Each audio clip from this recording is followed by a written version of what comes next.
reste présente jusqu'à ces jours, afin que la situation ne dégénère pas davantage. Nous leur sommes reconnaissants. Cependant, malgré leurs efforts, cette tragédie humaine se poursuit sans que tous les responsables ne soient poursuivis. Seule la lutte contre l'impunité peut briser la spirale des violences. Et nous avons tous le pouvoir de changer le cours de l'histoire lorsque les convictions pour lesquelles nous nous battons sont justes. Vos Majestés, Vos Altesses royales, Excellences, distingués membres du Comité Nobel, chère Madame Nadia Mourad, Mesdames et Messieurs, amis de la paix, c'est au nom du peuple congolais que j'accepte le prix Nobel de la paix. C'est à toutes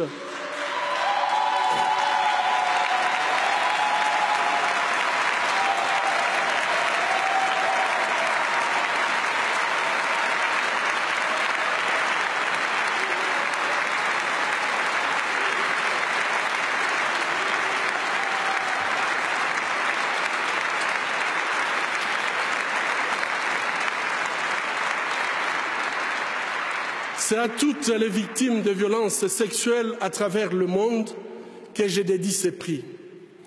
C'est avec humilité que je me présente à vous, portant haut la voix des victimes de violences sexuelles dans les conflits et les espoirs de mes compatriotes.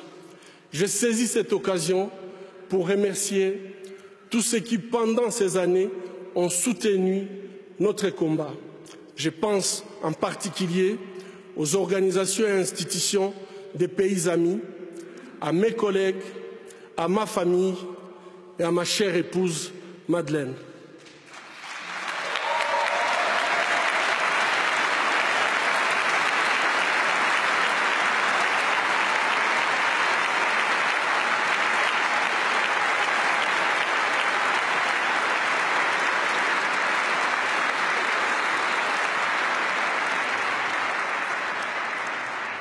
Je m'appelle Denis Mukwege.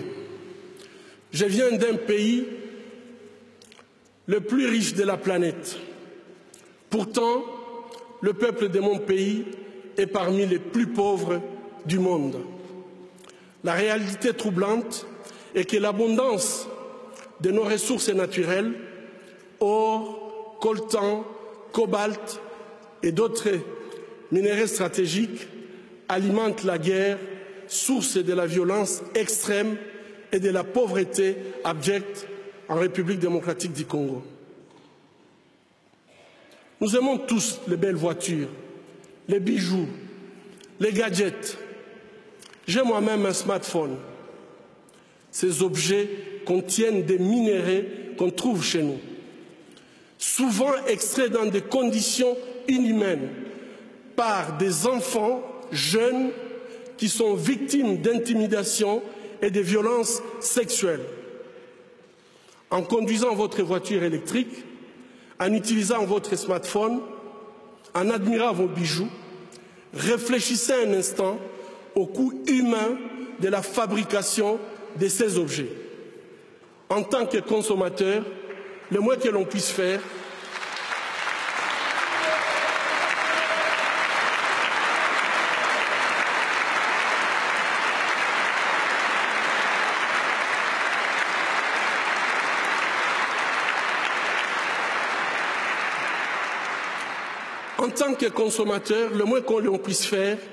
est d'insister que ces produits soient fabriqués dans le respect de la dignité humaine.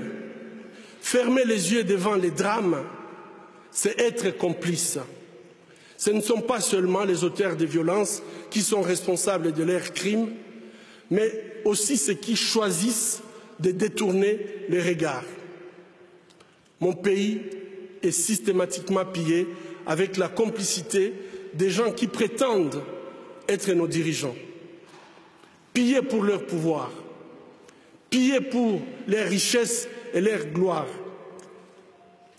aux dépens des millions d'hommes, de femmes et d'enfants, innocents, abandonnés dans une misère externe, tandis que les bénéfices de nos minéraux finissent sur les comptes opaques d'une oligarchie prédatrice.